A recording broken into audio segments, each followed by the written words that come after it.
Like, sorry, I can keep going if you need me to. Okay, yeah, let's get one more song. Come on, console.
All right, all right. The water priest. All right, tonight, we're going over the topic for tonight's class is the implosion of white supremacy and the scam of the feminist movement.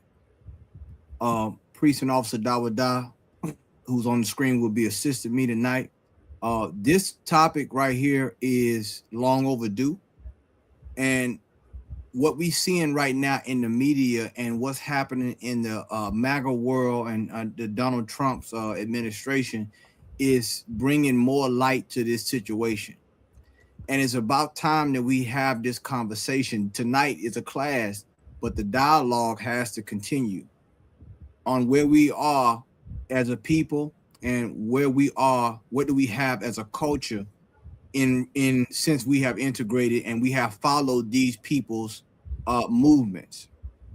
Okay, a lot of these we're going to go into tonight how the feminist movement, it wasn't co-opted, it was started by our oppressor, and he used his woman to undermine our women to what? To destroy the Black, Latino, and Native American Indian household. And we're going to go into some topics tonight proving that, along with the of course we can't have the class without the scriptures, because the scriptures is going to nail down everything that we are saying and what we're talking about tonight for the edification of our people.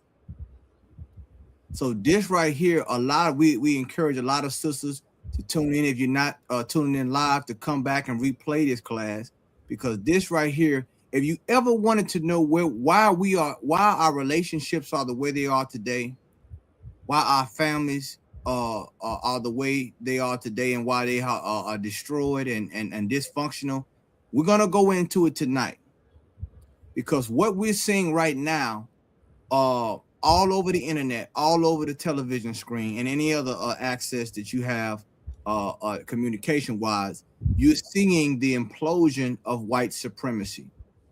Okay, and the implosion is household oriented as well. Okay, it's not just government oriented, it's household oriented.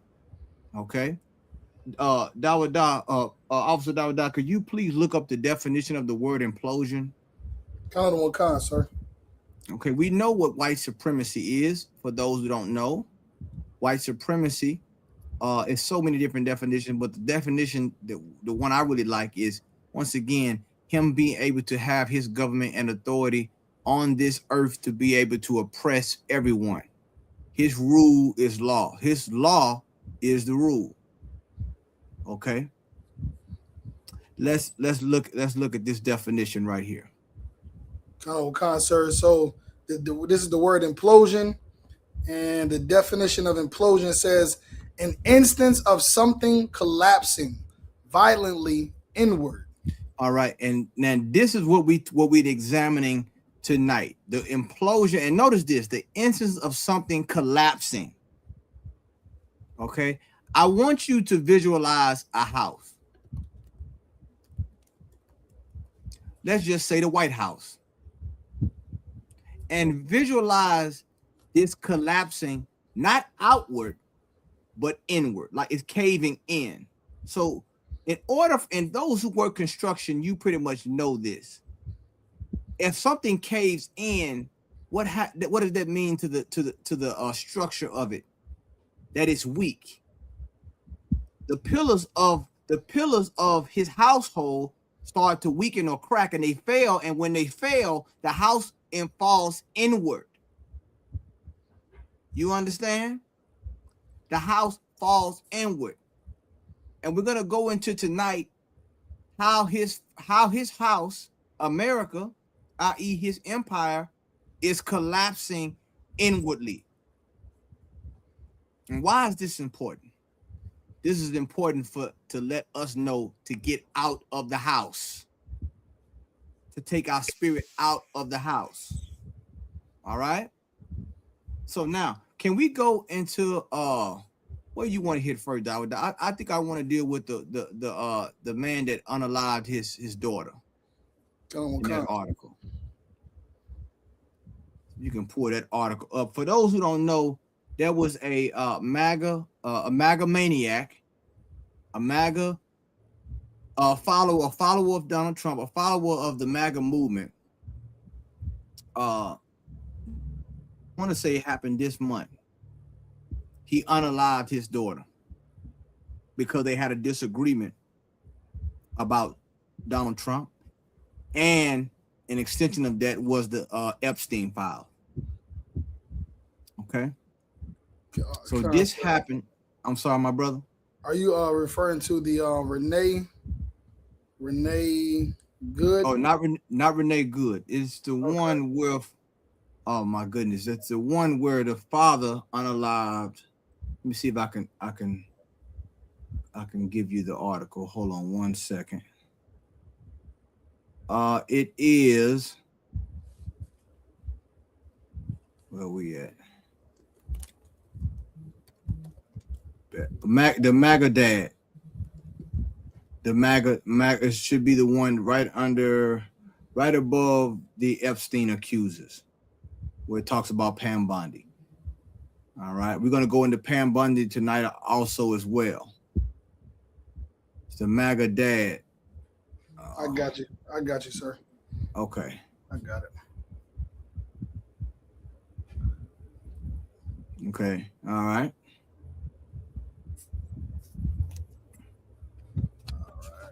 And you're gonna and Dawid, you're gonna put it up on the screen. I don't know if we can get a picture of her or her father. But we'll go ahead and read the article, and then as we get into the article, we'll show her picture. All right, because I want to put a visual. I want to put a visual on this tonight, brothers and sisters. Now, once again, we talked about the implosion of white supremacy. Can you read this article for me, my brother? Kind, sir. So this says MAGA dad. MAGA dad. We got this here.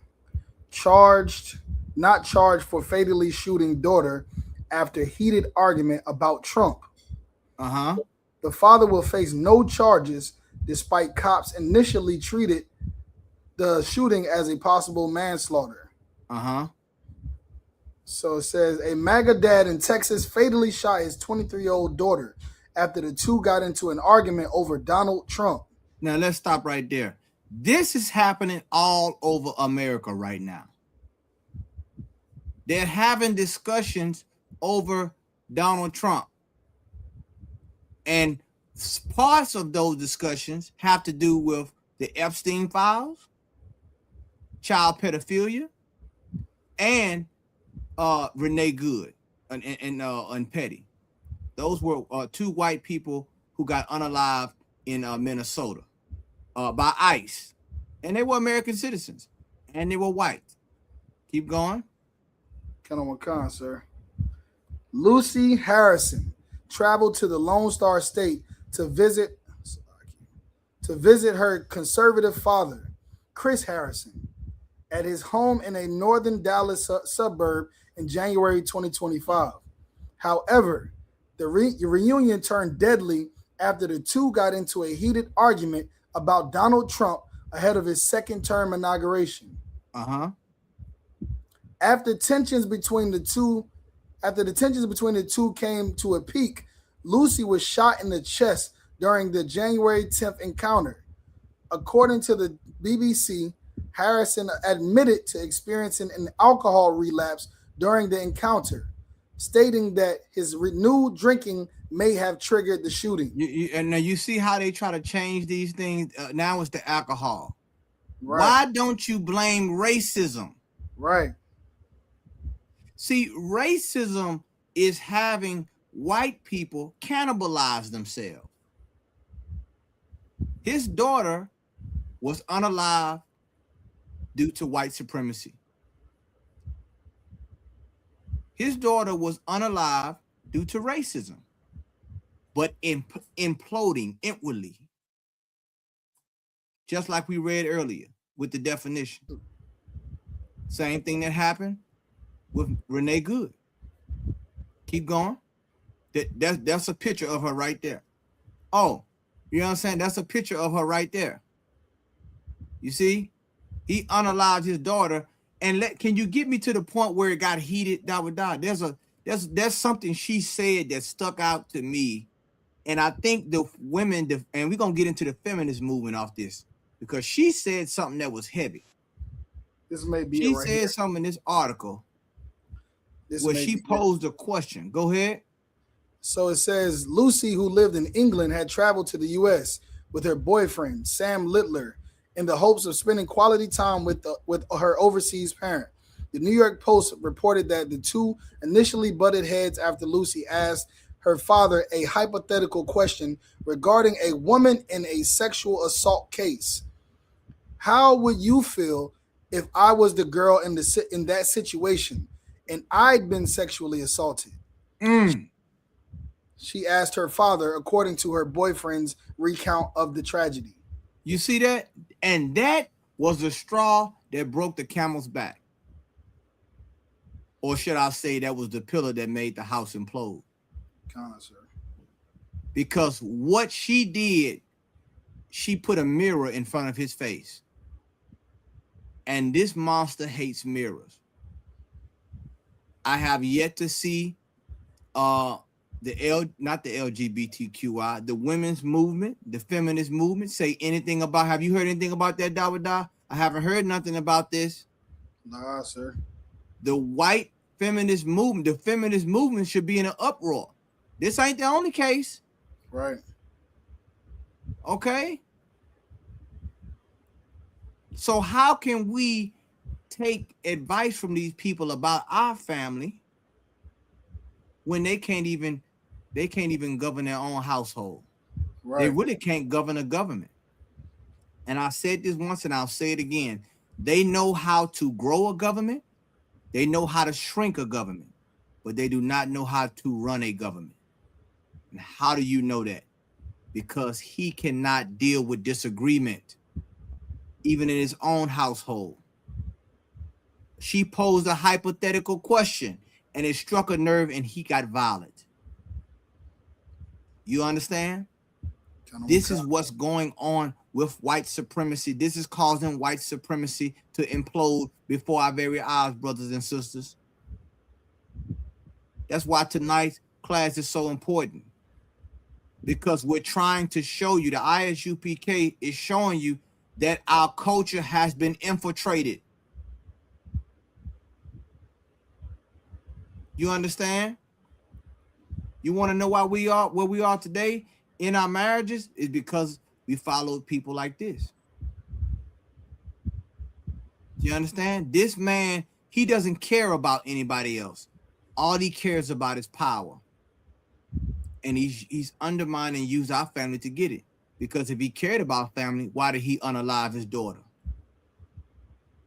over somebody who cares nothing about him? She knew that she would have been, if given a chance, Epstein would have made his move on her as well. You understand? Let's drop that. I don't even need to go in anymore in that article. Slaga, sir, I don't believe so. Yeah, we don't even got to go in anymore on that right there. I mean that's self-explanatory right there. Come on, sir. Take me to Pam Bondi. That's what I want. Come on, sir. Take me to Pam Bondi. So that's right there was Exhibit A about how MAGA is what? They don't care about white women. And what are white women doing about it? Nothing. They're not saying anything, which shows you that the feminist movement was a movement only for what? To destroy our household. Okay, we're going to show you that tonight. After we get this, we're going to pull a scripture, all right? Kind of one kind, sir. This man here unalived his daughter for Donald Trump. He sacrificed. That's the word I'm looking for, Dawada. He sacrificed his daughter. Right. Kind of one kind. Huh? For what? His racism. Good night. and they are shocked about this. They don't want to talk about it. See, the thing about it is white people are good at pretending, but everybody is talking about that story, and they're talking about this one right here as well. Oh my goodness, this right here, this shows you that this article here shows you that feminism is a scam. Go ahead and read it, my brother. Kind of what kind, sir. It says Epstein accusers. This is from U.S. Today. Epstein accusers say Pam Bundy turned her back on survivors everywhere. They turned and notice this. They said survivors everywhere. They didn't want to really put it the way it's supposed to be put. Right. She turned her back on white women Right. who were victims of the Epstein. See, this predatorial journal, they got to, let me show you. They won't call it exactly what it is.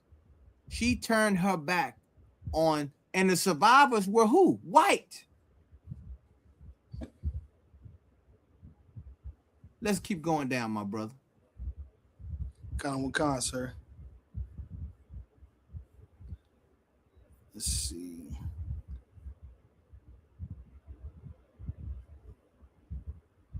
So it says, let me make it bigger. There you go. That's perfect.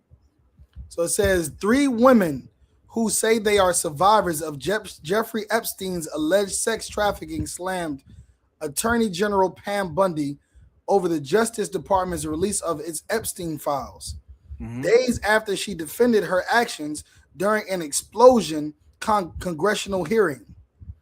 On CNN's State of the Union on Sunday, February 15th, Jess Michaels, Liz Stein, and Teresa Helm responded to Bundy's combative appearance before the House Judiciary Committee last week, during which Democrats and several Republicans severely criticized the administration's handling of the files and related investigations. Chief among the complaints was the rollout of the documents not complying with a congressional deadline and the release of some victim names and identifying information. Well, while the names of potential co-conspirators and Epstein associates were redacted. She was turning her back on survivors everywhere and not just us, Helm alleged to CNN's Jake Tapper. And that's not the message that we should be sending at all. Oh, you there, sir? Keep on going? Yeah, go down. Okay, give me the picture where where she's not looking at the survivors. Okay. Like, so here you have it. This is a white woman. And listen, hold on. Am I correct, Dawadah? The only reason she got her position is because of feminism. That's how it always is. Ain't that how it always is? Sir. So now she got the position of being whatever her position is. She covered up and didn't care about the women. So what does that show you about the feminist movement? That they don't care. Look at all them go back up top. Look at all them black marks. All them black marks. It has to do the whole page black. The whole page. Listen, why you even print the page out? Hey, listen, hold on. Hey, Dawadah, man, if I got that much black on the page, I'm like, you know what? Go ahead and skip the page. That whole page is missing. Now, Dawadah, now come on, now, Dawadah. That's crazy. Like that, she covering up so much for them pedophiles. She don't care about white women. Now, where are the women? Where are the white women who are protesting her? You don't see it. The feminist movement, they're supposed to be code pink. Look at her smiling, and look at the victims behind her.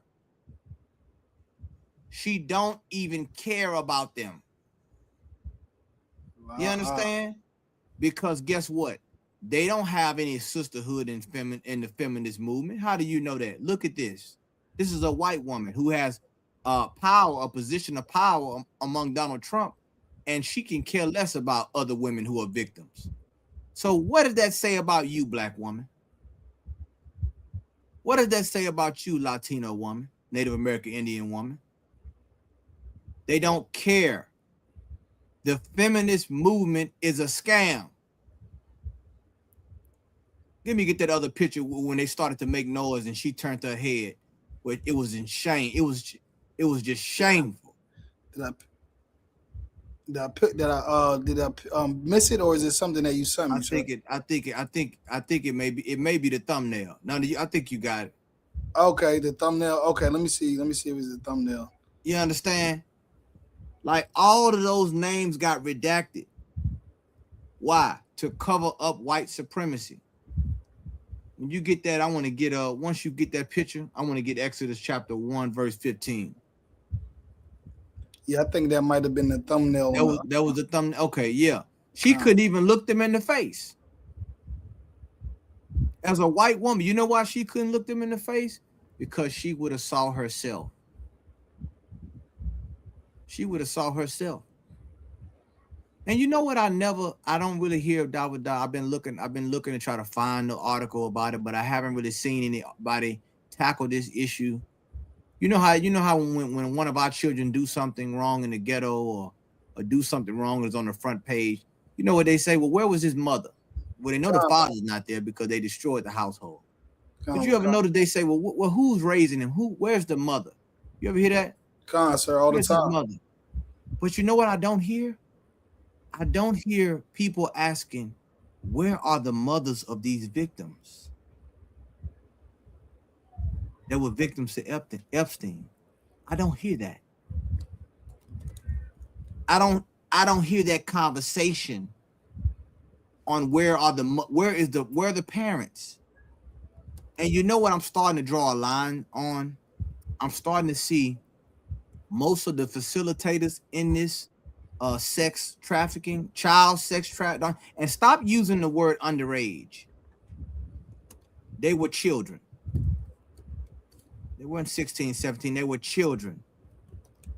Okay? I don't hear people saying, where were the parents? How did these children end up in the clutches of Epstein? It's almost like the parents don't exist. You know why? Because they don't want you to put a magnifying glass on their family structure. Come on, sir. This goes on all the time in white society. It has always been happening. Now it's on the forefront. It happens at the country club. It happens at Mar-a-Lago.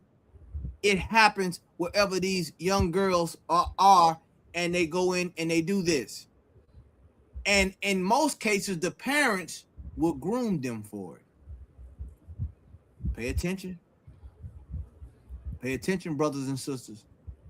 See, the Lord knew these people before we knew them.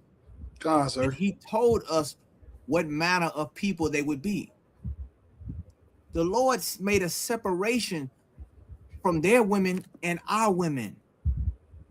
And we should not live how they live. Let's get Exodus chapter 1, verse 15, my brother. Come on. We'll go all the way to 21. Like our women are not supposed to be like their women or any other woman for that matter. Because why? The Bible says we're holy. Holy means to be set apart. Not common. It's set apart. Separated. You understand? Like this woman here now, it would have seemed like she would have showed some solidarity with these women. Am I right, Dawood? That's right, sir. She would have said, you know what? First thing she would have said is, I'm a woman, right? That's what it seemed like she would have said. I'm a woman and I care about the victims. No. You know why? Because the lust for power will not allow her to care about the victims. Right.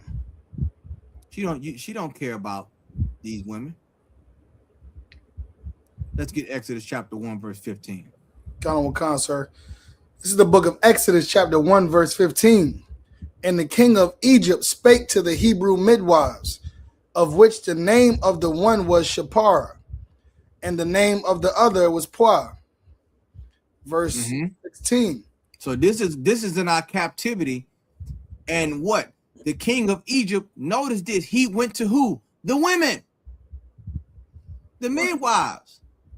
Why? Because the midwives were what? Over what? The children. Right. Huh? The midwives were over, they had an office among us as a nation, the one who deal with the children, the birth of the children. Right? That was their structure in our society, in our culture. Did he go to the men, Dawada? No, he went to the midwives. Go ahead. Verse 16. And he said, when ye do the office of a midwife to the Hebrew women, and see them upon the stools, if it be a son, then ye shall kill him. But if it be a daughter, then she shall live. This is abortion right here. What kind, sir? You understand? You can call it late term abortion, but it's abortion nonetheless. And why did they want to kill all the sons? Because the men, the boys carry the seed. Men carry the seed. This was a way to what? To what? Eradicate our race. This was a tool he used, that he was attempting to use to eradicate or make us extinct. And he was attempting to use women to do it. Our women. Don't that sound familiar today, brothers and sisters? If it be a daughter, she shall live. Why? Because she cannot carry on the race. She don't carry the seed. So now the daughters would be what? Concubines or a sex slave to the heathens. Right. You understand? If you ever wanted to know why a man is important, look at this scripture right here, brothers and sisters. You understand? And these women, these Hebrew women, knew that. Keep going. Kind of one con, sir. Verse 17. But the midwives feared the Most High, and did not as the king of Egypt commanded them, but saved the men, their children, alive. Go ahead. Verse 18. And the king of Egypt called for the midwives, and said unto them, why have ye done this thing? And have ye saved the men children alive? Verse 19. And the midwives said unto Pharaoh. And this is important right here, brothers and sisters, especially you sisters. They did not do that because they don't, and this is why they didn't do it. For one, they feared the Lord. But let's check this out. Go ahead. And the midwives said unto Pharaoh, because the Hebrew women are not as the Egyptian women. Hold on. The Hebrew women are not like who?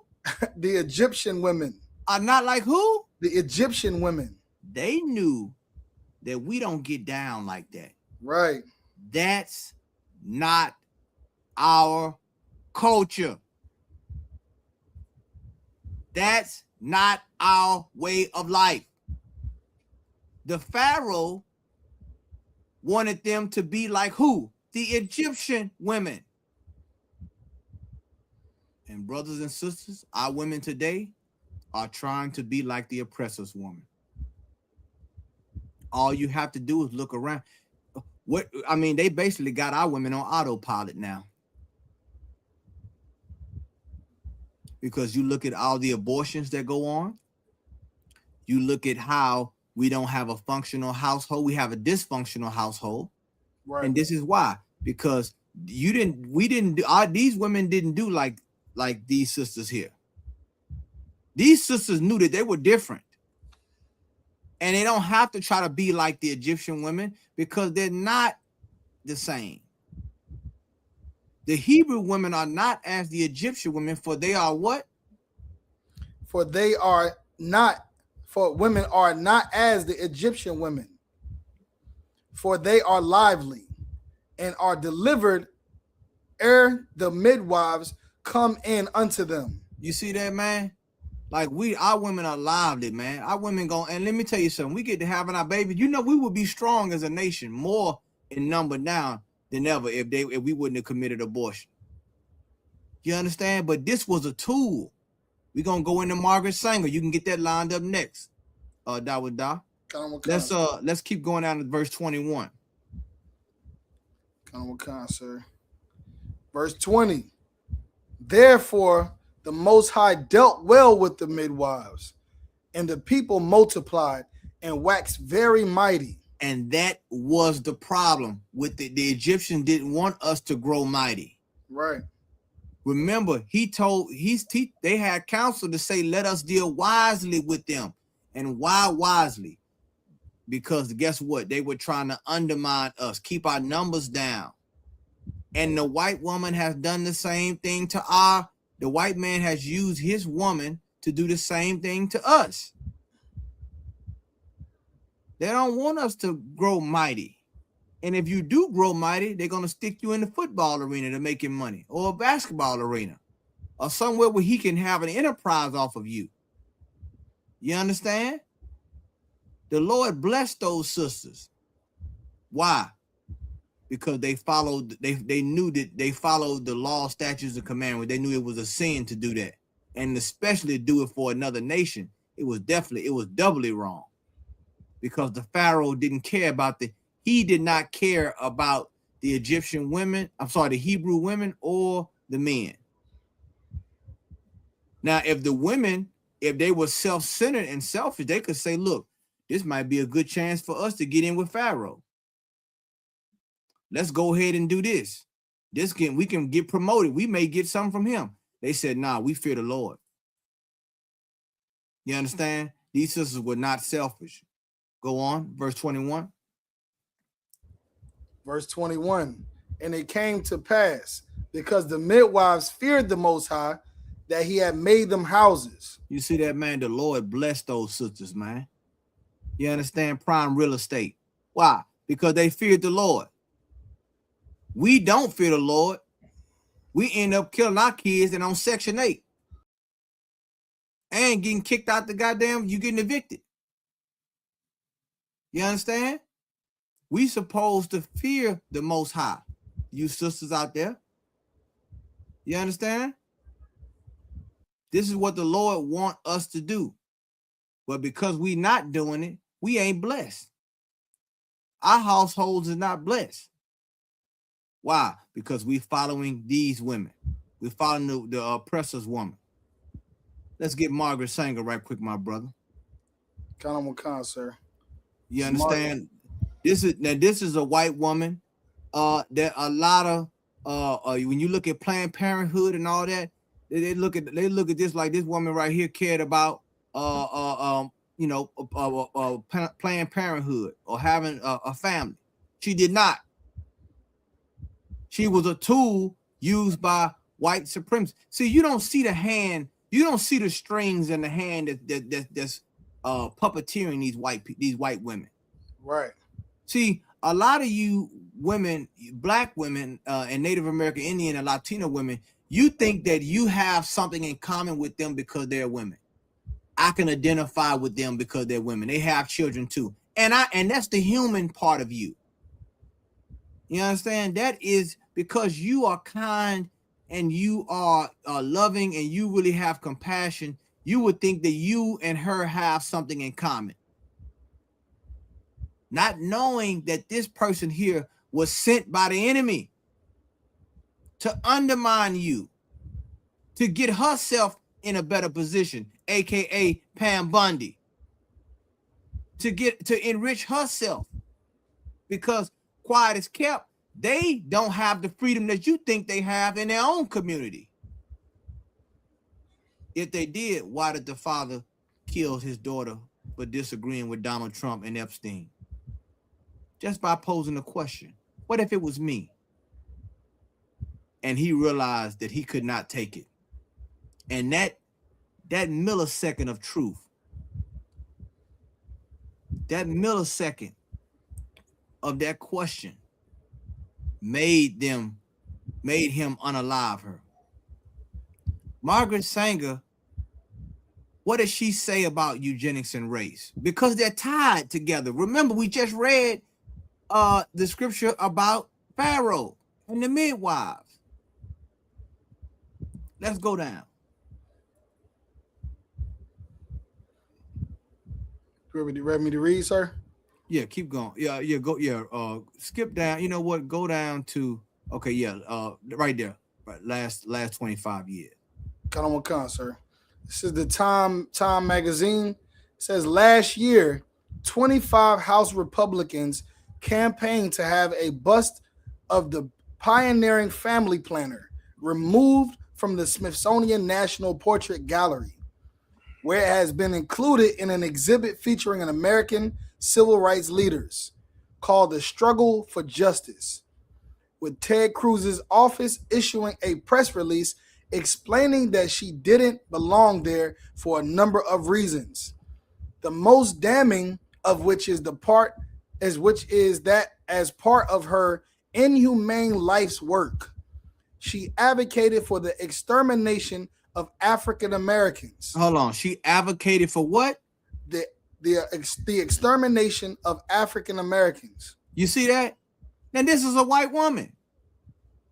And there's plenty of them that's out there that's doing this. Right. Do you know that there's a video of I think an audio recording of a white woman trying to call ICE on a elementary school child, on their family? Right. Yeah, well, I seen it, sir. What happened is this white guy who created like a fake organization where he's basically presenting himself to be someone that you can call to report somebody that you think is illegal. Right. So that's what happened. The white lady called him and said that there was a child at her school that she doesn't think is legal. Now you hear that? You hear that, brothers and sisters? And this is what's going on every day. But this is the enemy that you let go by you every day. You don't really pay attention to this. But you got to understand that this is going on every day in America. She advocated for the extermination. See, if you let them plan your family, you won't have a family. If you let them tell you about what freedom is, you won't have freedom. And if you let them tell you about God, you will never have heaven. That's right. Anything that he gives you that he says this is good, this is going to free you, this is going to liberate you, this is going to give you power, you must question it, brothers and sisters. These classes are to teach you how to think, not just what to think, but how to think. We're not using critical thinking. And why? Because we're not following what God said. If you open up this Bible, you will understand the Bible is a book it talks about oppression of a people and the liberation and freedom of that people. That's right. To come from under an oppressive rule.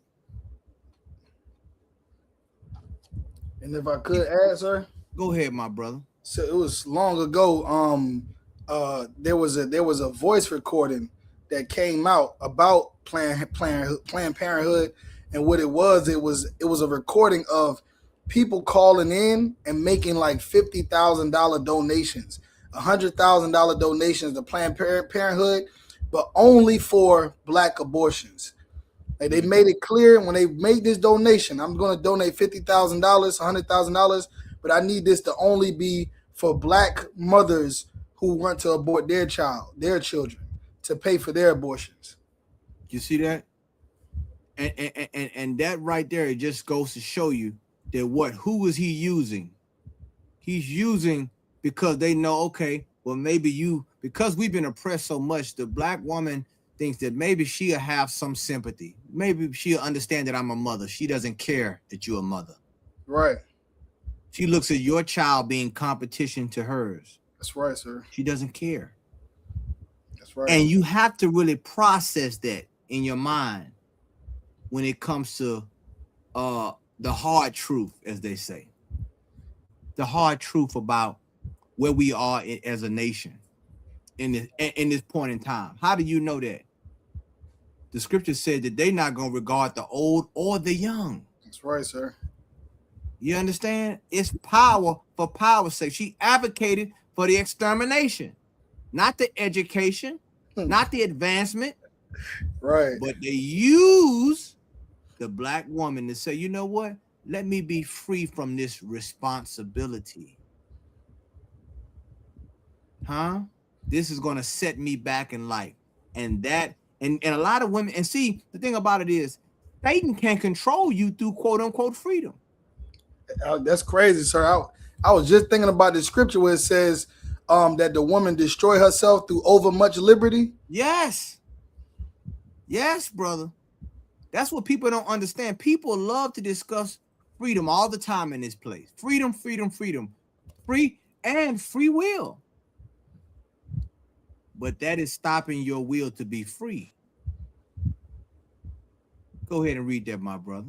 It's the book of Ecclesiasticus, chapter 26, verse 10. If thy daughters be shameless, keep her in straitly, lest she abuse herself through overmuch liberty. You see that? God has restraints. Shameless is a good thing for a daughter.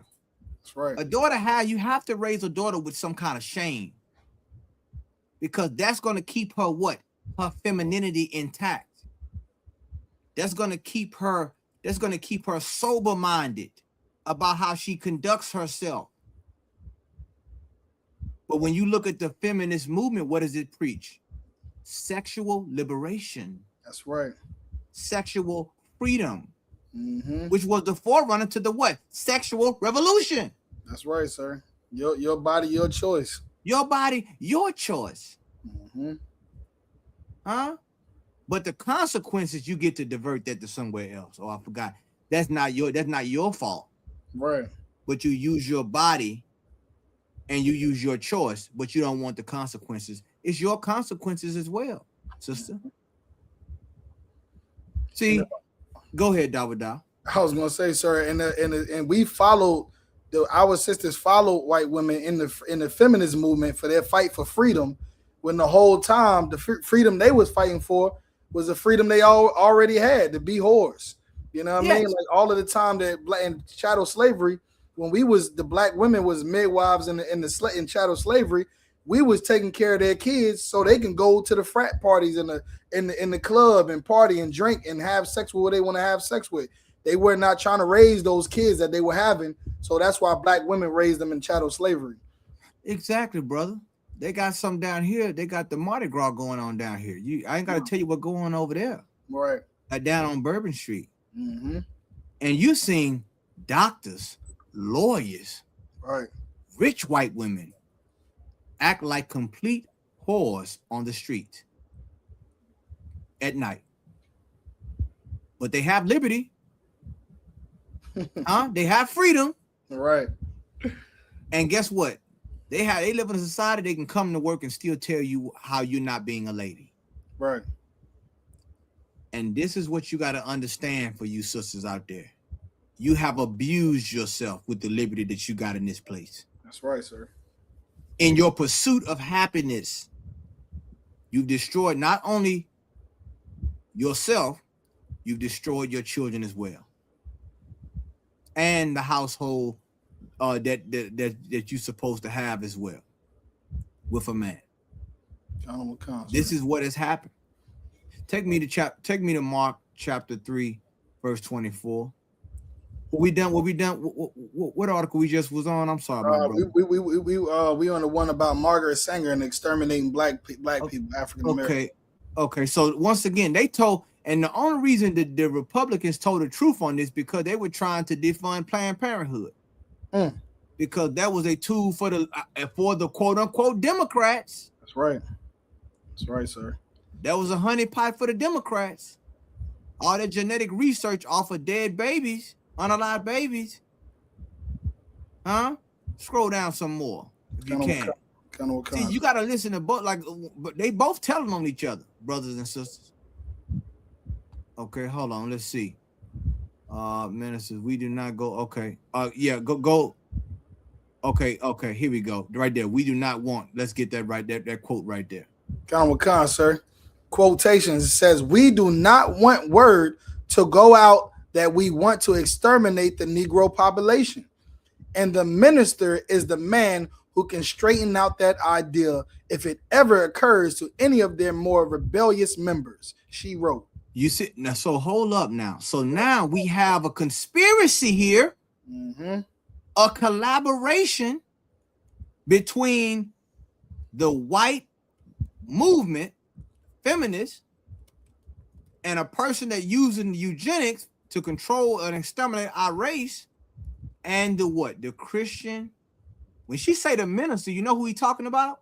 She's talking about the black pastor. That's right, sir.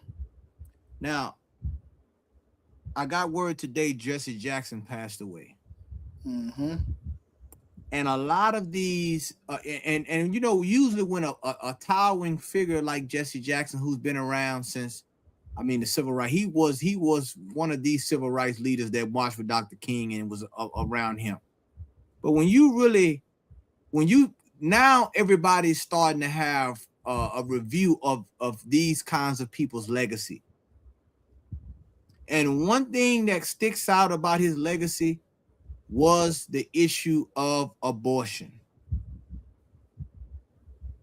And we got to talk about it.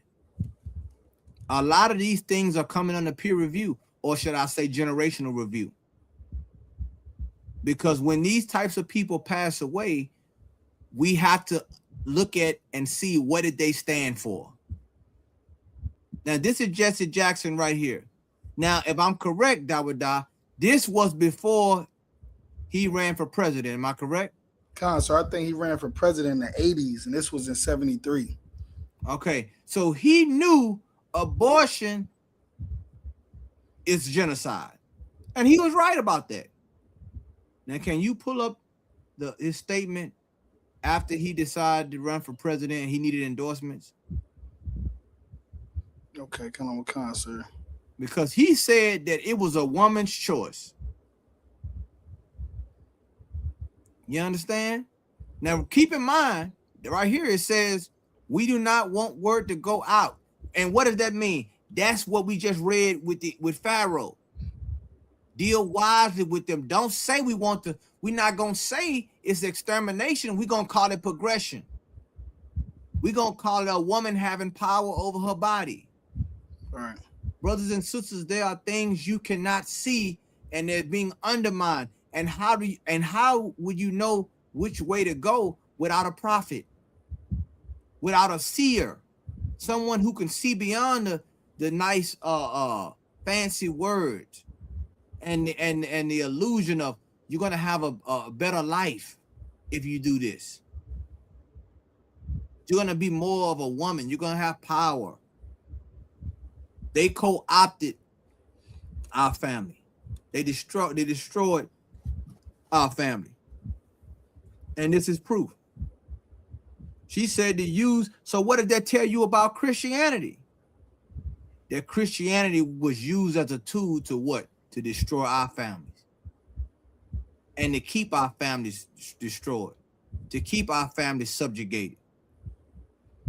And best believe she had financiers behind her. But they needed a woman to do it. They needed a woman, a white woman, to come out here and say, this is going to be better for your society. Let me know when you get that, my brother. I think I got a small clip here, actually. Okay. Let's get it.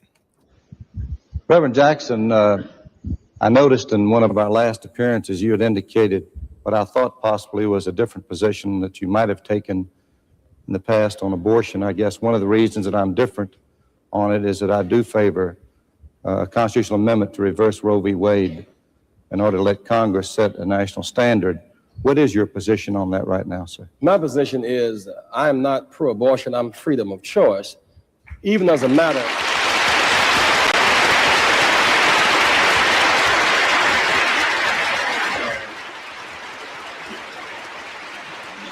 I remind the audience that you're using up Jesse Jackson's time. Even theologically, God gives us choice. We must live with the consequences of that choice, whether we go to heaven or hell, but at least we are not robots, but people. We have choice. Within the law, we have the choice. I would never encourage abortion. I do not embrace it. I put more focus on sex education before the fact, self-discipline before the fact, that people might be responsible and disciplined and matured and make decisions the day before, so they will not make decisions the day after. The fact is, it is one's choice, and it is also one's consequences that must be lived with. That is, it's for me, it's a matter of fear and trembling. Was the position I take, and I stand with that position. Now you see that? Good. Nice. Now if that you see, now notice this, that once again, choice, i.e. meaning what? Liberty. And let me tell you something, politicians and pastors have a way of framing things where it's quote unquote easy to digest if you're not skillful with the ear. Now, the women in the Bible, did they say that they had a choice? Oh, no. They said we are not like the other women, and we will not do this. You understand? This is what happens when you compromise yourself and you compromise the position, because abortion was not about just women in general. It was about whose population, Dawada? the African American population. So The African American. It was targeted to us.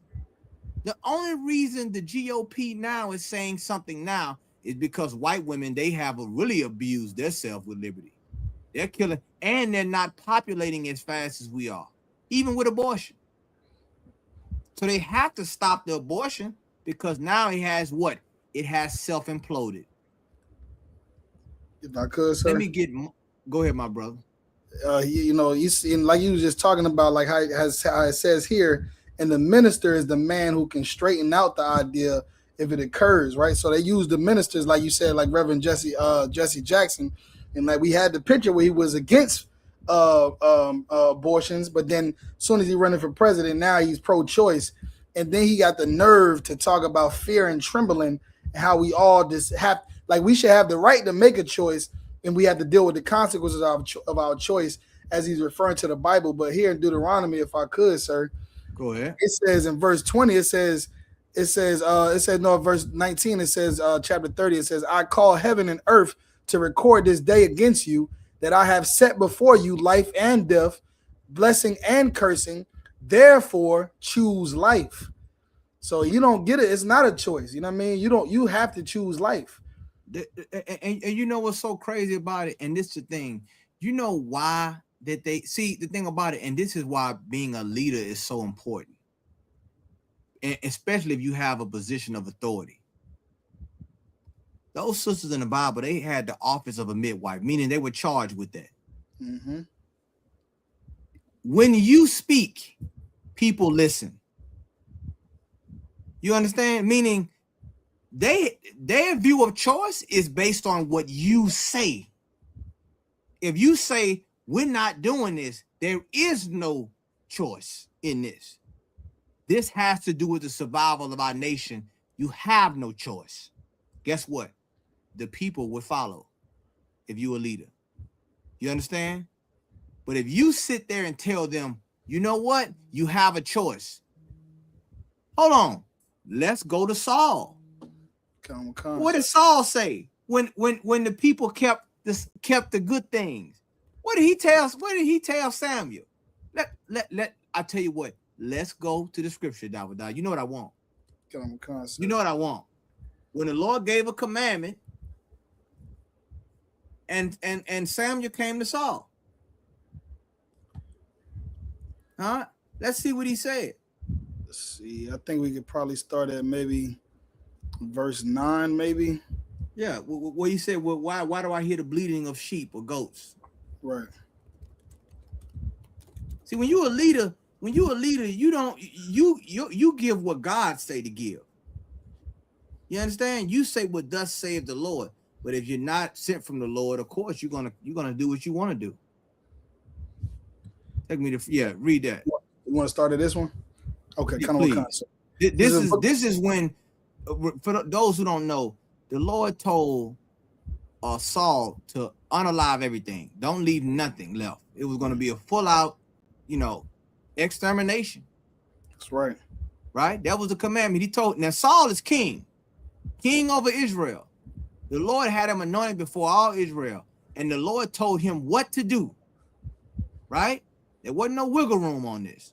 Go ahead. Now, this is Samuel, the prophet Samuel, coming to meet Saul after the conquest. Go ahead. It's the book of 1 Samuel, chapter 15, verse 14. And Samuel said, what meaneth then this bleating of the sheep in mine ears, and the lowing of the oxen which I hear? Verse 15. And Saul said, they have brought them from the Amalekites, for the people spared the best of the sheep. Now hold on. Now you see that there? God, The people spared the best of the sheep. I don't have power over that. They had a choice. Nuh-uh. Not when you a leader. When you a leader, you tell them what thus saith the Lord. Right. God said not to do this. You understand? So what is he really doing, Dawadah? He's saying to people, but what is he really saying? He's trying to go ahead. No, you're just talking about, like you said, that he's giving the choice of, going with the people want to go with. Because he really wanted what? Oh, he wanted to be reverent. He wanted power. He wanted the people's favor. There you go. You don't care about the people's favor when you serve the Lord. You don't have a choice. Just like Mattathias. Mattathias said he told them when the king's commissioner came, he said, I'm not gonna do it. My brother's not gonna do it. Right. And anybody under me not, even if they had the thought that, maybe I could. He spoke for everybody. You understand? So that's a good point right there, Dawadah. I'm gonna go back. Let's go to Mark chapter 3, verse 24.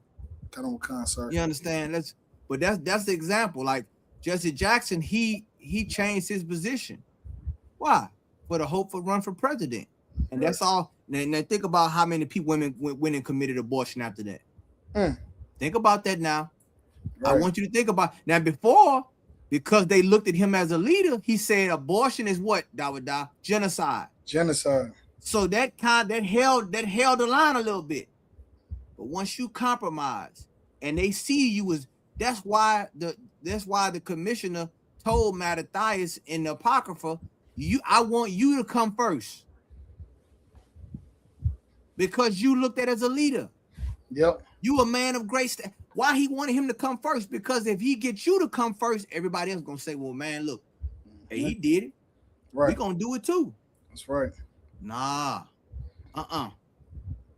You understand? God, like you just said, Dawadah, that scripture. He said before us life and death, then gave us the cheat code, said choose life. You know why? Because you too stupid to know what life is. You don't know what life is. You would know life if it was staring you in the face. That's right. You need God to tell you what life is. You can see life and you can see death and you will still choose death. So he had to say, let me help you out. Choose this right here. This is the one you choose. You said Mark 3 and what scripture, sir? 3 and verse 24 through 27. It's the book of Mark, chapter 3, verse 24. And if a kingdom be divided against itself, that kingdom cannot stand. You understand? And this is what's going on right now with white supremacy. There's fractured in the MAGA movement. That's fractured. You can get ready to pull that article up about Marjorie Taylor Greene, about it was all a lie. If a kingdom be divided against itself, that kingdom cannot stand. So this kingdom is on its way out. Why? Because there's infighting among this kingdom. Okay? Even the MAGA movement is fractured. There's white men unaliving and beating white women behind MAGA. Right. This is going. They just had a white man. He unalived his family during a football game. Sorry. What is it? You want to talk about toxic masculinity? What's going on with these white men unaliving these white women? Right. In the word of Michael Jackson, Annie, are you okay? Let's talk about it tonight. Like, blink twice. Can somebody, you know what I'm willing to do? Now, I don't usually do this. I'm willing to open up this platform for white women out there who want to confess and talk about life living under MAGA. If you're a white woman out there, if you want to talk about what's really been going on, I'm willing to give you an opportunity to do that. You just reach out to this channel, reach out to Priest and Officer Dawada, and we'll maybe get you on the show to just talk about how oppressive it is being under white supremacy. Because evidently, you can't even talk. You better not say anything about Donald Trump. You better not say nothing about the Epstein files or them being pedophiles. They will unalive you or beat you. You can't be against ICE either. I'm sorry. And you can't say, you better not say Renee Good. If you say Renee Good, you're gonna have a problem. Let me tell you something. We had the sign down there in New Orleans on the wall, printing out the poster. This white woman walked. There was a group of white women, and she saw us and saw that picture. Said, "Oh my God!" Like what do you say? Oh my God! But what's wrong? Are you afraid? It's like she's seen a ghost. She like just even talking about it. They're not allowed to talk about what's going on with white women in America and how white women are being sexually exploited. Why? Because that's their life, brothers and sisters. And we should not follow that. That's their life. With all that they have, they're being exploited. Our sisters should not be that way. You understand? Go ahead, my brother. Come on, sir. Verse 25. And if a house be divided against itself, that house cannot stand.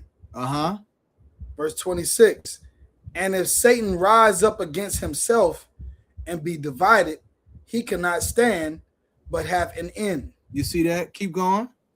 Verse 27. No man can enter into a strong man's house and spoil his goods, except he will first bind the strong man. And check this out. How did they bind the strong man? Right. His woman. That's right. That's how they did it. That's how it happened in the Garden of Eden. And that's how it happened with the feminist movement. That's right. And let me tell you something. And notice it says a strong man. See, this man is no match for us. Like he cannot outmatch us, man to man. So what he knows is, no matter how strong this man is, he has, think about a man going to war. He wears his armor, right? He wears his helmet. Now when he goes home, he takes his armor off. Right. Right? The enemy could never catch him with his armor off. So that man now, that woman has now seen him in a vulnerable state. She know where he's hurting. She knows his scars. He knows his weak points, all of that. But this woman lies in his bosom. This woman is a woman he trusts, a woman he cares for, a woman he loves, and she loves him. And the enemy know that is how they can catch this man. We need her to bind him. Because we can't bind him, we will use his woman. That is calculated, brothers and sisters. And that is what happened with Margaret Sanger. That's what happened with the feminist movement. We're gonna go into Gloria Steinem. We're gonna put that article up as well. The strong man, we have been bound through abortion. We have been bound through all these philosophies and these doctrines that have separated us, male from female. We are supposed to be one flesh. Why are we twain? Division, divide and conquer is what they have used. And you see what is happening in their own households. But they will survive as long as you are subjugated. They will continue to be on top until we decide to come together. So my message to you sisters out there, unbind the strong man. Unbind him. If you using this man's tactics to bind that man, unbind him. If you don't want to know, you want to know how to unbind him, get in contact with the ISUPK. And we'll show you how to put your household back together, because you're going to need that man. If don't you know, if by him being bound, that makes you a prey, the enemy can take you and the children. He can spoil you, meaning he can rob you are his goods. His house, our house have been spoiled. Because why? Our women have followed the oppressor, and our brothers as well, but we're talking about the women tonight. We're talking about the scam of femininity. You see how Pam Bondi couldn't even look those women in the face? You see how the MAGA movement are unaliving their own daughters? You see how Margaret Sanger said she wanted to exterminate the black family, the black race? You see how Gloria Steinem, we're going to go into that next, about how she was a CIA operative who formulated the feminist movement. Why? To undermine you and your strong man and the house. This is the point of this. Okay? Let's go to Gloria Steinem. Then we'll go to Marjorie Taylor Greene. Come on, sir. You understand? So this is the Hill. It says former Representative Marjorie Taylor Greene said President Trump's "Make America Great Again" slogan was a lie, saying his first year back in office was focused on obliging wealthy supporters. Hold on, obliging who? Wealthy supporters. Let me tell you something. They didn't figure it out a little bit too late now, Dawada. Right. Too late. It's too late now. That's how it always hustled. is. Huh? So that's how it always is. That's how it always is. We finding out too late with Margaret Sanger and Planned Parenthood. We finding out too late with Trump and all of his tactics. You know, all of the white man schemes and these choices that he give us. We find out way later down the line that it was against us at the end of the day. There you go, brother. And there's a quote that says, "Hell is truth realized too late." Good night. Indeed, that one. Now, here you are. Now, this is a white woman now. And notice this. Why are all the white women blowing the whistle? Notice that. Why are the white women? You don't really catch too many white men saying anything. But guess what the white women realize? After you get done with it. Say what, Dawada? I was going to say they white women finding out that liberty for women is unconstitutional. Thank you, Dawada. They see where it's going. They like, hold on. They see in their mind. See, Marjorie Taylor Greene said, "Okay, so we're gonna rule with the white man, and we're gonna have power." No. Hold up, because the Constitution is for rich white man with property. That's right. You didn't have a right to vote. Oh, I forgot. You used black women to push that. That's right. Because last time I checked, Dawada, black men was able to vote the same time black women was. There was no separation between us. We both worked the fields. We both did a chattel slavery. There was never no oppressive regime of black men on black women. That's a lie. That was given to you by the oppressor and his woman. That's right. But like you said, Dawada, they realized, hold up, after he destroy all the Latinos and blacks, guess what? We don't have the right to vote. We don't have our rights no more. Oh, you see now. And guess what? Marjorie Taylor started finding these things out. They had a meeting, I heard, where it was some strategy meeting, and they told her just to wait outside and get some coffee. Stand by, and stand down. Yeah, stand down and stand by. Huh? It was only white men in that meeting, wealthy white men, and then she realized that I don't have a seat at the table, right? Unless it's on my knees. Huh? Yep. Oh yeah. Like that, like the one girl that was at the office with Bill Clinton. What was her name? I forgot her name. Lewinsky. Monica. That's it. Monica Lewinsky. Yeah, you gonna have and listen, and when you and listen, it all and really and look at the ones who and see the ones like Pam Bondi, the ones like the Ice Barbie, whatever her name is, that piece of face, that the leather face, Pam, that Botox Bondi. Okay, you look at her; those are women who are willingly whores for this administration. You understand? They don't care about. They can care less. They have no morality whatsoever. So they're gonna do whatever they can do to get power. Whether whatever they gotta do, whoever they gotta lie on, whatever they gotta redact, they'll do it because they don't care. They're that type of woman. You understand? So there's a clash among them. Now, where's all the feminists? Once again, it's supposed to be Code Pink on steroids right now. But Right. you don't have that right now. You know why? Because the white feminist movement is really quiet right now. But let a black man hit a black woman and he get on TMZ.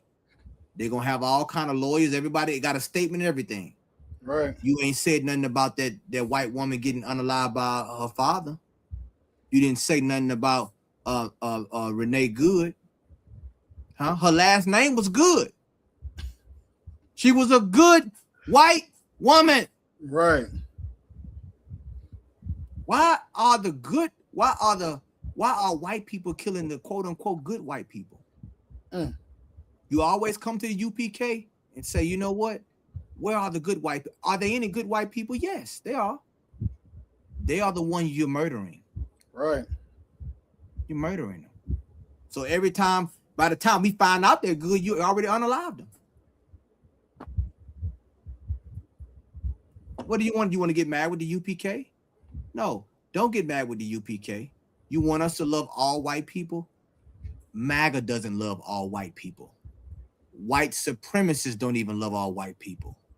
So it's asinine for you to get mad at the UPK about us caring about our nation. Self-preservation. Go ahead, my brother. Kind of Wakan, sir. You want me to keep on reading the article? Please. Kind of Wakan, sir. So it says, I think people are realizing it was all a lie. It was a big lie. I think people are realizing it was all a lie. They realizing it was all a lie. Mm-hmm. You understand? That's right, Priest Officer War. He said something about empty calories. That's right. You know what I'm saying? Marjorie Taylor Greene, she ain't easy on the eyes either. All of them, and notice all the, you know what I'm saying? The ugly ones got to fight with the pretty ones. Mm-hmm. You understand? Go ahead and read it again, brother. I think people are realizing it was all a lie. It was a big lie for the people. What MAGA is really serving in this administration, who they're serving is their big donors. Green said in a Wednesday interview with radio personality Kim Iverson. You see that? So they don't care about, you think they care about they care about them victims? They don't care, and they don't care about these trailer trash white people out here. Right. These MAGA hat wearing, big belly, big beard white people out here. They don't care about them. Once they put that American flag on the back of their truck and ride around the town. The ones that say love it or leave it. Yeah, that's you. Mm-hmm. You understand? If I'm not mistaken, sir, I think those are the same ones that ran into that in the White House in that insurrection. What's it called? Intercession. That's right. That's them. That's them. But now they're finding out he don't care. He just enriching himself and enriching his donors.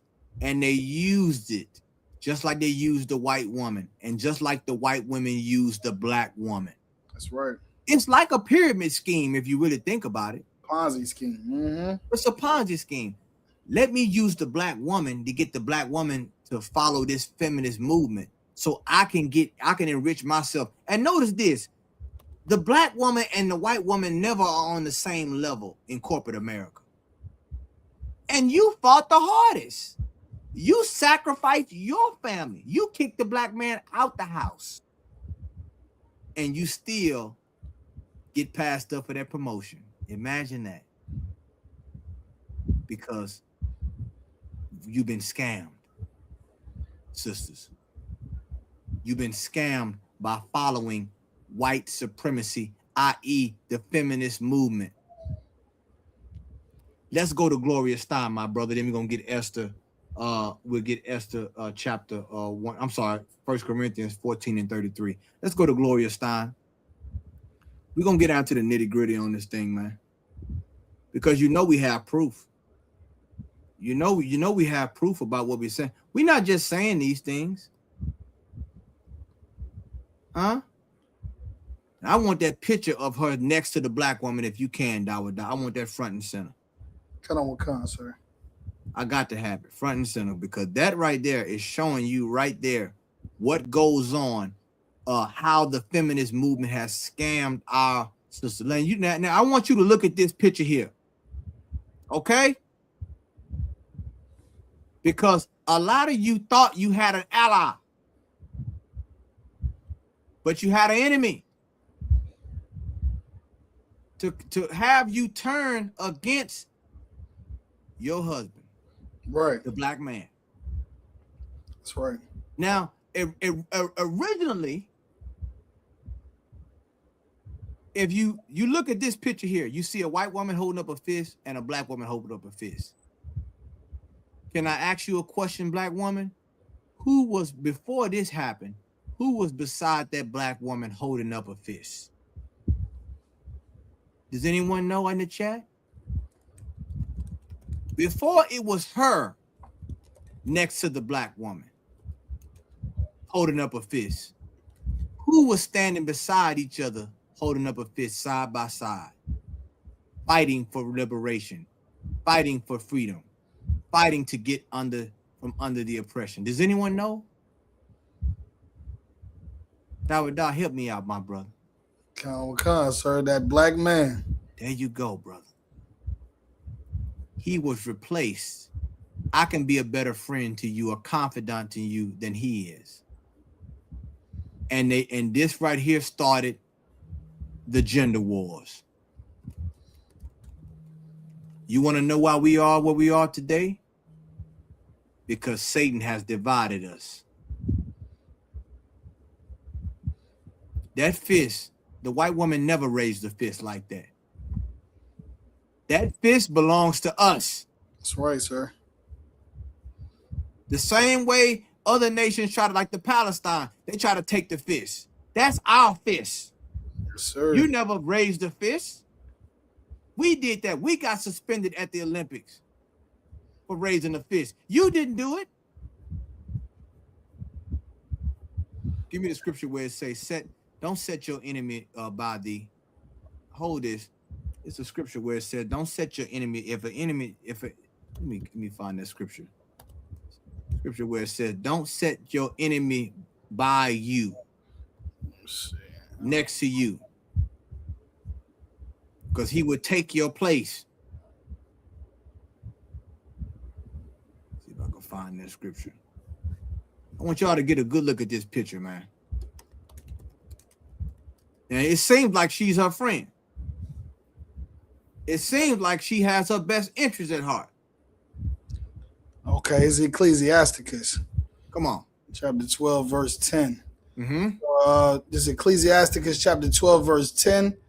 It says, never trust thine enemy, for like as iron rusteth, so is his wickedness. You see that? Never trust your enemy. You know how iron, you leave iron out in the elements, it'll start rusting. Am I right, Dawada? That's right, sir. You can't reverse. All it takes is a little bit of time. Just like iron rust, so its wickedness is not going. It's going to show eventually. Go ahead. Verse 11. Though he humble himself and go crouching, yet take good heed and beware of him, and thou shalt be unto him as if thou hadst wiped a looking glass, and thou shalt know that his rust have not been altogether wiped away. You see that? Though he humbled himself. You understand? We friends, we sisters in the struggle, we women. You gotta beware. Where was all this feminism when we were on the plantation? Right. Huh? They only attach themselves to you when they start seeing you getting stronger. That's right. They only wanted to get close to you when they saw it. They knew that they couldn't undermine you. They couldn't bind the strong man. Why? Because he controlled his woman. He controlled his children. Now I got to get to his woman. I need you to bind him for me. Let me get beside you and raise the fist. How about this? Huh? Go ahead. Verse 12. Set him not by thee, lest when he have overthrown thee, he stand up in thy place. Uh-huh. Neither let him sit at thy right hand. Hold on. What side is she on, Dawada? Look like the right side, sir. It looked like the right side for me. Strong side. On the right, she got that right on the right side with her fist. Yeah. Huh? And the white you don't woman set him. She ain't even making a good fist. If I may. Come on, she ain't got her fist right. The other sister's thumb is on her fist. Hers is fingernails out because she don't gotta fight nobody. Real talk. Con, sir. You understand? That's right. You set him by, and this is so heavy. Lest he rise. Say it again. Lest he what in our place? Stand up in our place. Con, sir. Now you know where I'm about to go with this, Dawada. Hold up. Not only has she got the man out of your house, now he's in her bedroom. And you can't find the man. Yep. And guess what? All of the star rich athletes go to who? Her. They desire her instead of you. Because you set her by you. And now she's in your place. Huh? She undermined you, and now he's a sex slave to her. And she still get to keep her. Did you see what happened? What's that brother's name? The Twitch brother that was that on Ellen DeGeneres. That was married to that sister. Married to that white woman. And then he ended up dying mysteriously. And she then moved on and got a white man with his money. Huh? I'm not familiar with that one, sir. Oh yeah. That happened. And that happens a lot in the entertainment world. Con. You understand? Lest he seek to take what? Thy seat and what? And stand up in thy place. Now guess what? Now, she decides everything. She decides what the workplace culture is now. Right. Or you thought she wasn't gonna be on top? You thought y'all was gonna be equal? No. And she still has her family. You don't. Keep going. Con. And thou at the last, remember my words, and be pricked therewith. You see that? You better remember these words, man. You better remember these words, what we're saying. Let's go to let's read this article about Gloria Steinem. Let's see who she was.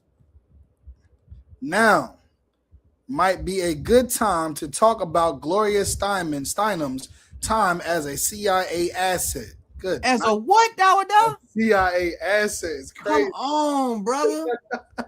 Listen, I know a lot of black women out there that I know you upset. But we got to talk about this, man.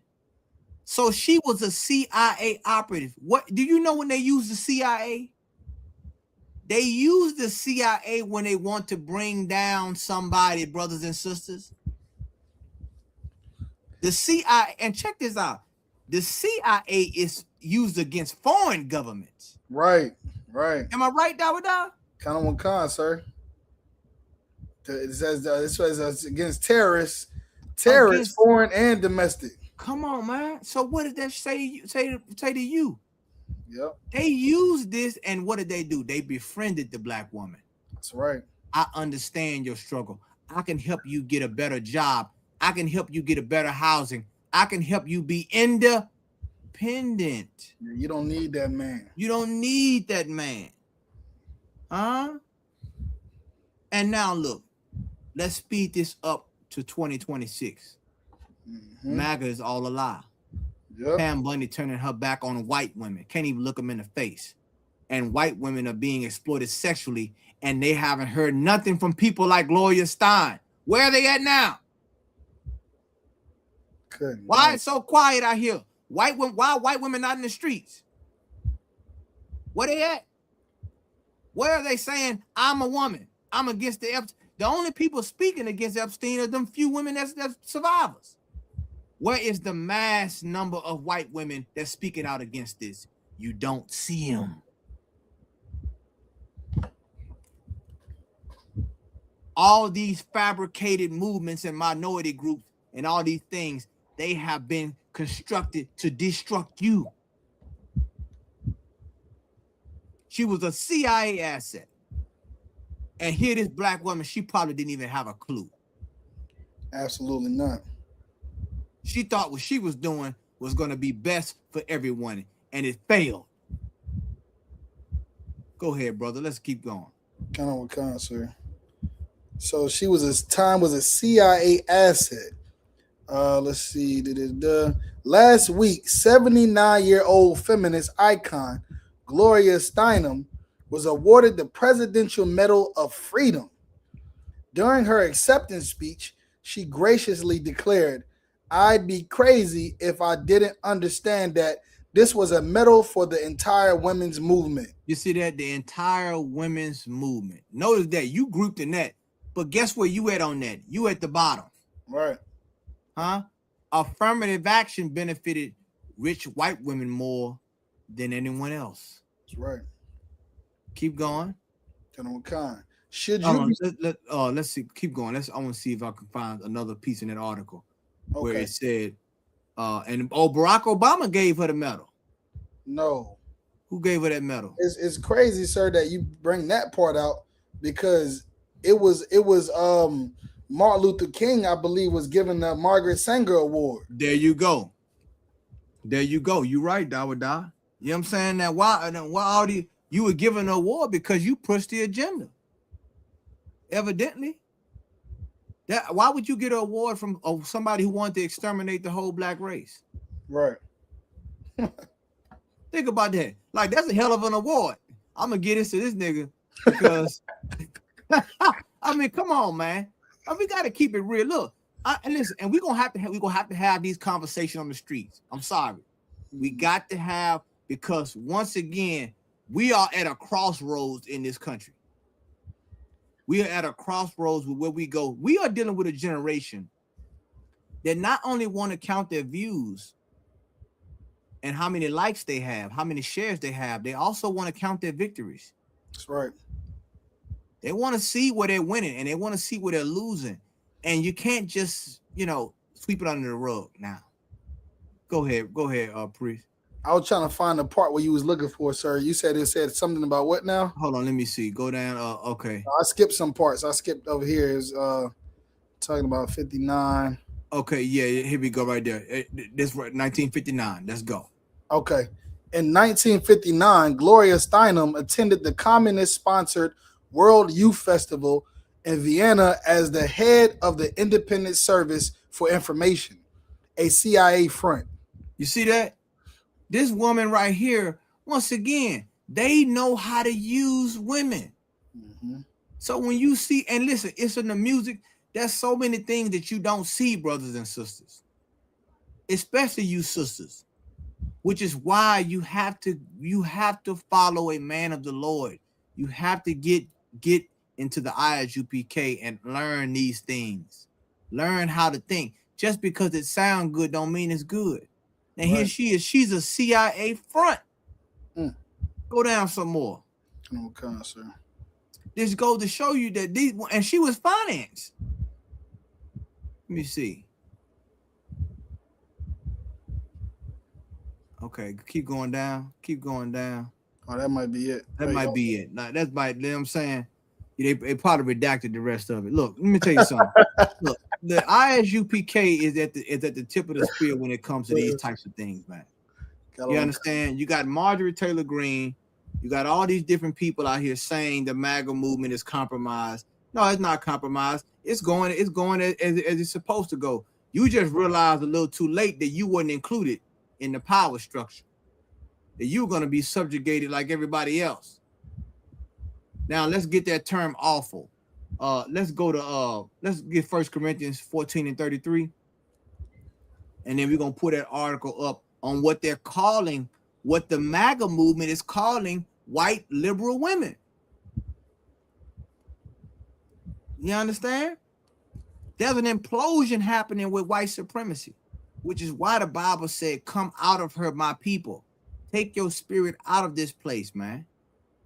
This woman is not going to teach you how to be a good mother, black woman. She's not going to teach you how to be a good wife. She can't even keep herself from getting beat and unalived by her own family. You understand? If it wasn't for mascara or them allowing her to wear dark shades at work, you would be seeing the rings around her face after the football game. You understand? You'd be seeing the rings around her face. We don't come to work all that because they're getting beat. That's why. You know what I'm saying? They don't have a functional household. Why? Because it's imploding. The very thing that they tried to do for you to try to undermine you, now is starting to backfire. That's right. Let's get it, my brother. 1 Corinthians 14 and 33. It's the book of 1 Corinthians chapter 14, verse 33. For the Most High is not the author of confusion, but of peace, as in all churches of the saints. You see that? You know why we in this state we in? Because we confused. We confused on who's supposed to lead. The Bible tells you who's supposed to lead in a family. The Bible tells you who's supposed to follow who. It gives you the power structure in the Bible. It says the Most High, Christ, the man, the woman, and the children. That's the structure. We have deviated from that. Right. And the reason people are changing the definitions because they missed the mark. So they got to redefine what marriage is, redefine what it means to be a man and a woman. And that's why we fail, because we try to change what God has already ordained. He gives us the definition. The reason you confused because you got maybe you got too much liberty. Maybe you're listening to your enemy. Maybe you're listening to Gloria Stein. Maybe you're listening to these white women who tell you this is what it means to be a woman. And you got a CIA operative right next to you holding up a fist, when it used to be the black man next to the black woman holding up a fist. You understand? How can she tell you about freedom when her husband is oppressing you? So she's going to help you fight against him? I don't think so. Let's get that that article, my brother. And then we get Esther chapter 1, verse 15. Okay. Okay. You sent me an article for the awful? Yeah, it's the one where it talks about the terminology. Who are the awfuls? It should be under New Republic, right below the Renee Good. Where it's the first one. They use that term for Renee Good as well. That was the NY Times one. Okay, it's one right under. Check out the one under where it says the awfuls. I got you, sir. Okay. Here we go. And for those who don't know, they have a term for white women now, called awfuls. Okay, we're gonna go into what that term means. Once again, the feminist movement, I don't see them in the streets, Dawada. They ain't there. I don't see them out here raising Cain out here. They hiding. Huh? They a con, sir. They hiding. I don't know what they doing. I mean, I don't know what they doing. They better go ahead and turn up. I don't know what's going on with these white women out here. Huh? They might just be in fear at this point. I mean, they see they counterparts out there dying. Yeah. Well, they remember they had that fist up. They need to go and get out there and get busy. John, sir. You gotta get They out need to there. show. Right? They need to show black women what freedom is about, what women's rights is. Don't stop now. Let's go. That's probably what they're doing. They're probably somewhere trying to figure out how they can convince black women to fight this fight for them. Thank you, Dawada. Thank you. You hit it spot on. That's what they waiting on. See, they are not. Remember, our struggle is the only authentic struggle. Hold that scripture where it said. Matter of fact, go ahead and get it now. What am I talking about? Get the scripture where it said that we have laid our body. They said to our soul, bow down that we may go over. Like that, like the only way they get and they progress in their empire is that we have to lay down for them. We have to be the lay ground for them to get to the next level. Go ahead and read that, my brother. It's the book of Isaiah, chapter 51, verse 23. But I will put it into the hand of them that afflict thee, which have said to thy soul, bow down, that we may go over. And thou hast laid thy body as the ground and as the street to them that went over. You see that? And that's what in that picture there, that's what when that black woman's raising her fist next to her, she's bowing down that she can go over. She don't know it. She thinks that we together, we a team, you an ally, we both women. But the white woman has used her so she can advance herself. That's right. And that's how you have Pam Bondi today. You would have never had a Pam Bondi if it wasn't for this black woman right next to her. Mm-hmm. You would have never had an Ice Barbie if it wasn't for this woman right next to her. You would have never had the women's Supreme Court judge if it wasn't for this black woman. Right. But you will reap none of the benefits because you are laying on the ground. You lay your body you lay your soul laid to the ground and say, bow down that we may go over. Meaning what? Your soul bowing down is a bridge for them. They couldn't get to that neck. They couldn't get across without you bowing down. So what did that show you? How important your soul is. Right. Your soul is the pathway to their superiority. To their supremacy. To their supremacy. If your soul was upright, they could not pass. Right. They would not have access into the next millennium. Huh? Just by you saying, no, I'm not doing it. Look at Pharaoh. Do you know there's power in the word no, or in the Hebrew la'ah? There's power in that. No. And no is a complete sentence. You don't have to say anything else after that. Now That's the beautiful part about it. Go ahead. The sisters know how to use no. They know how to say no. Yeah, they got to say it to No, go ahead, Dawada. Come on with it. Now they good at saying no. They know how to say no. They got to figure out. They got to give the no to the right person. Come on, brother. They got to and listen. When they get the no to the right person, the yes is going to become right. Once again, this is balance. Once again, we teach you where to put what. Right. We're going to, like what you said, Dawada, so heavy. Where to put your no. Where to put your anger. Where to put your love. All these things, there's no escaping it. We all have these emotions. We all have these things, but we have to put them in the right direction. That's right. No different than a child when you have them put the star in the star block and the circle in the circle block. You are teaching them to identify where these things go. That's right. God is doing the same thing with the truth. He's showing you where to put your emotion. This emotion, I'm not telling you to cancel it. I want you to put it here. That's right. And put it here at this particular time. It's still useful. You know what I'm saying? Put your emotions in the right place. Here we have it. We didn't bow down so they can go over. That's right. All these white women that are using their power to oppress black women and other white women, they got there because of black women. That's right. Because black women were in the streets and black women turned on their own man and they showed the oppressor, look, I'm with you. I'm gonna give you twice as much as I give my husband. And that's what they did. Now the state raises our children now. We don't have a father to raise our children. And that's why our children are out here murdering like they're doing right now. And the women can't control them.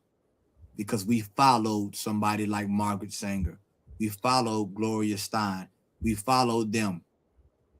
And now it's imploding. Now we're at the end of this empire, and like Dawada, Priest and Officer Dawada said, now we're seeing it a little too late. But here's the thing. The Lord said he would cut the time short. He's giving us time still, even though he's going to cut the time short to get it right. For us to try to come back to say, man, let me repair and rectify what I did. You understand? Because it's no saving this place. There is no vote that's going to save this place. I don't know what y'all thinking, especially if they're in New York. You're like, oh, Zamdani, that don't mean nothing. I don't know if you know. You think these people care about a vote? You better look at January 6th. Right. Don't care about it. I saw on the TV, the one was like, oh, this is so great. And I wanted so bad to be on the TV and look at the TV and say, you don't get it, do you? Don't. Right. She's like, yes, we did it, New York. I wanted, it put me on the screen. I would have been like, you don't get it, do you? You don't understand, do you? Oblivious. Do you understand that these people don't care about democracy? They don't care about the NATO. They're going and they want to take Greenland. It's imperial. They're going back to the old Napoleonic imperialistic type of mentality. And that woman has to be under their boot as well. That's right. That's right. If I can get Esther chapter 1, verse 15. I'm sorry, go ahead, read now. Let's get this verse. Okay. I'm sorry. Count on concert. This is politics. It says, who are the awfuls? Trump hates them, so they're doing something right. Uh-huh. They're affluent, white female, urban liberals. And the murder of Renee Nicole Good will politicize millions of them. And I like how they use the word will, because it ain't happening. Yeah. You understand? I'm waiting to see you in this. I'm waiting to see all the ones that we the awfuls. We the awfuls, y'all. Mm-hmm. And listen, they come up with terms for these white women. So they classify them as being an accessory to the enemy. Go ahead. Count on con, sir. Nomenclature is potent. Donald Trump loves a nickname, and there is a power in naming things. Once a thing has a name, it can be categorized, judged, explained, and perhaps satirized and belittled. Over the last decade, Trump has had wild success with giving names to his rivals. Most are on about the 8th grade level, but they have often subsequently flattened these rivals, sucked their power right out of them. Low Energy, Jeb, Little Marco, Crooked Hillary, and Sleepy Joe. Okay, so look, can you take me down? Go down to where it says when he tweeted affluent. It's gonna say affluent white women. Go up a little bit more. Oh, down. Go up. Almost go up a little bit more. Where it's gonna say, it's gonna have a quote. Go up to the top. Oh, to the top. Okay, let me see where it's gonna say the word awful. There you go, right there. Tweet it. There you go, right there. They're right there. You got it. Okay. Sometimes these groups. Okay, kind of one time.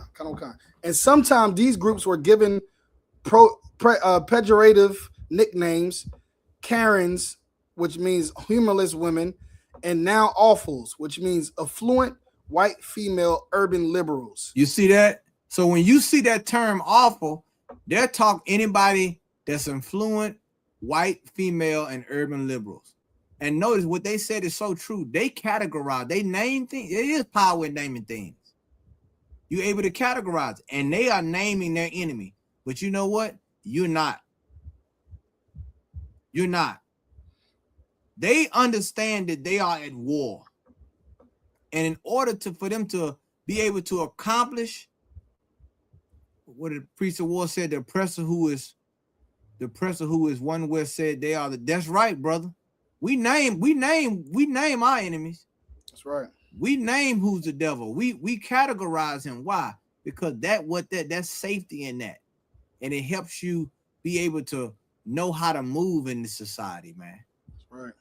So they looking at these affluent white women, liberals, and they call them awfuls. Keep going. Kind of Wakan, sir. The first time I saw someone use the acronym to describe this group was on election night in 2024, when internet commentator Eric Erickson tweeted, "Affluent white female urban liberals, the awfuls, radicalize a lot of people against them. Nicole Wallace, Rachel Maddow, and most of the rest of the women at MSNBC really have played a powerful role in what is happening tonight." You see that? But see, I you know, and this is the thing about it. When you really look at it, they love to give these people accolades. But once again, going back to Gloria Steinem, do you know what black women were doing during the feminist movement? Do you know all the things that they did during the feminist movement, man? You get a chance, you do some research. They ain't doing a quarter of that, Dawada. Right. They supposed to be in the streets. They supposed to be saying the white women not gonna have sex with their men. Right. But we know how that turned out, right, Dawada? Kind of Wakan, sir. It'd be a bloodbath.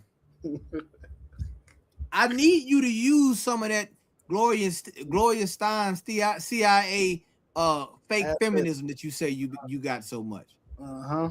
Because as far as I can see, white women are playing their position, even if they're getting unalived. What did that tell you, black woman? That they're gonna follow their man, no matter how crazy he is. Why don't you follow your man in righteousness? Why don't you turn to the Lord? You understand? You ain't supposed to follow no fool out here doing evil, but the white woman will. All we saying is to come into the ISUPK, change your life, and for you brothers to make yourself righteous so these sisters can have a righteous man to choose. That's right. It's time to put the black and Latino, Native American Indian household together, man. Their household is crumbling. More and more and more. There are more articles coming out about, there are videos of white women who are married to conservative or MAGA followers. And they're testifying about how it's like a psychosis. They are afraid for their lives. They don't know what he's gonna do. You know what I'm saying? They're afraid if Donald Trump get on TV and say everybody attack, that he's gonna go out there with an AR-15. They don't know. They're living in fear. And you are steady looking to them for guidance, black woman. It's time for us to turn back to our God, man. Turn back to our culture. Can I get Esther chapter 1, verse 15? We're gonna get ready to wrap it up. I know we're a little bit over the time. Esther chapter 1, verse 15 through 18. All right. Kind of Wakan, sir. It's the book of Esther, chapter 1, verse 15. It says, "What shall we do unto the queen Vashti according to law? Mm-hmm. Because she have not performed the commandment of the king Ahasuerus by the chamberlains." This is Xerxes, right? This is the king over with the Persians, right? Am I right, Dawada? The Persians? I believe this was the Persians, if I'm Yeah. not, sir. You know what I'm saying? Like, and this is how the heathens, even they understood this.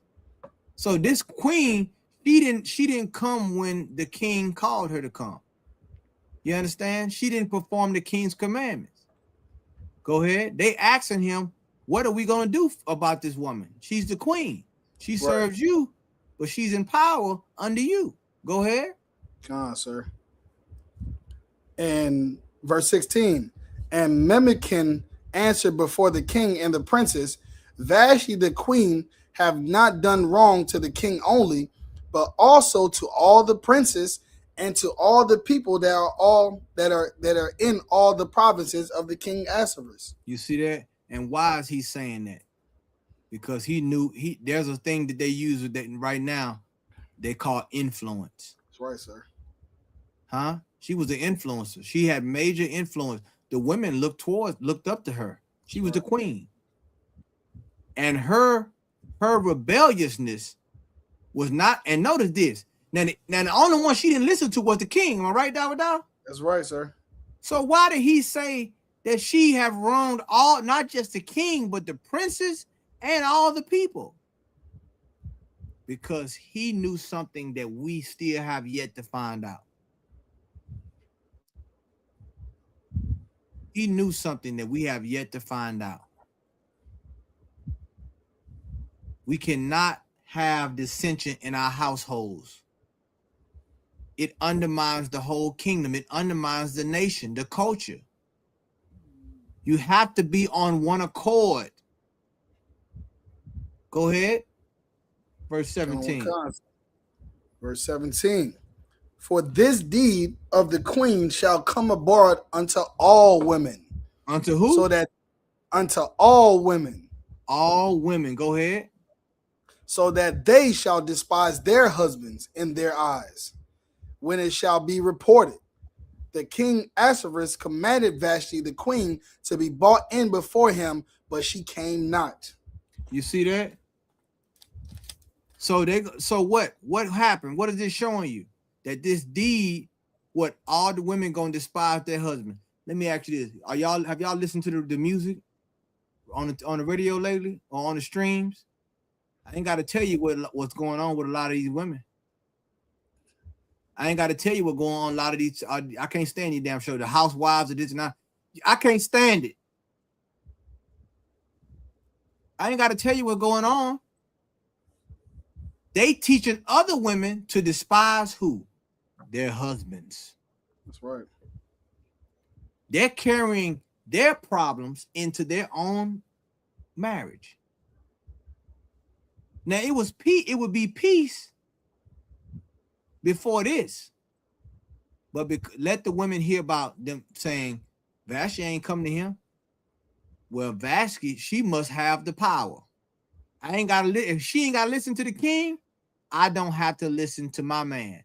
What does that show you about women? They are easily influenced. Easily, very, very easily, especially to a woman that's looked at like Beyonce or some other woman. You understand? Somebody great. This is why the Lord put these laws, statutes, and commandments in play. So we don't, because this right here, we literally talking about a threat to national security at this point. That's basically what his advisors are telling him. Her not coming to you is a threat to national security when you call. Because this deed, if it get published, you're going to have feminism. You're going to have women who think they don't have to listen to their husbands. That's right, sir. And you know what happens next? Next goes the kingdom. The land falls to whoredom. Say what? I said the land falls to whoredom. Then the land falls to whoredom. And I'm sure Vashti had women telling her, you don't have to go. You the queen. You come when you get ready. Well, she lost her crown that day. And another woman that's better than her replaced her.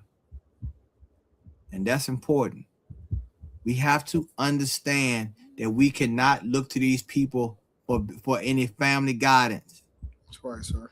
God has given us all the tools that we need to have a family, to structure that family. Stop denying the Lord's convention. We just showed you tonight Planned Parenthood, abortion, the feminist movement, how white women are abandoning white women, how MAGA movement is turning on white women. They're divided. And it's not going to get any better because we're getting closer to the end. You understand? Notice how many white men are unaliving their families now. You understand? They're doing it now. It's going there because they do not agree. His woman is entitled to her liberty now. She feel like I don't gotta listen. I'm And he's like, no, I will unalive you. And that's what they're doing. What should we be doing as a nation? We should be coming back to our people, man. Right. We should be coming back. We should be coming back to our nation and putting our household back together, man. You understand? The Lord said, we one flesh. That's right. If we don't do it now, we playing ourselves, man. You understand? So I wanted to go into that tonight. And if another story happened, some more stories happen, we'll probably do a part 2 on this. But understand, white supremacy is imploding. The white woman, aka the awfuls, on the hit list of the MAGA movement. And you have yet to see a mass number of white women, mainly white women, in the street protesting what's going on. Because they're not doing it. Like Dawada said, they're waiting for you to get out on the street, black woman, and don't you do it. Right. Let her show you what it means to be free. Let's see what she does on her own. Don't give her no advice. Just sit back and watch. And you're gonna see they're gonna keep getting unalive, and they're gonna get beat, and they're gonna go along with it. Because that's what they did in the 60s. It's just now it's on a massive scale more now because we have social media. I want to thank Priest and Officer Dawada for assisting me tonight for this class. Make sure you pay your tithes. Go to isupk.com. Make sure you tune in every Monday night with Commander General Yohana on the real General Yohana on YouTube, aka the Black Watch. Make sure you coming down to the Passover in April 4th. Am I right, Dawada? Houston, Texas. Kind of one concert. That's correct. The BH Ranch. You see it on the bottom right there, man. Hit that link. It's $200 per adult. That's gonna cover you for the whole week. Okay, we got a number of things going on, man. The lamb slaughter, a number of things. The all black party, everything, man. Just make sure you come out and have a good time.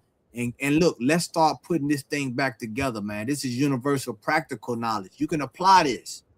It's not theoretical knowledge, universal practical knowledge. We apply these things to our life. You feel me? You know what I'm saying? This is what we do out here, man. So I want you brothers and sisters to make sure you join us down there. Once again, I want to thank Priest and Officer Dawada. Thank y'all brothers and sisters that tuning in the chat. And we're gonna continue to take it from there, man. All right. So with that, I want to salute everybody out. To all my brothers, Shalom Yahweh Shema Shabakatham. To the sisters out there, Shalom Yahweh Shema Alatham Ba Shem Yahushua. What again, two priests. Y'all be sure to thought, sir. All right, Shalom.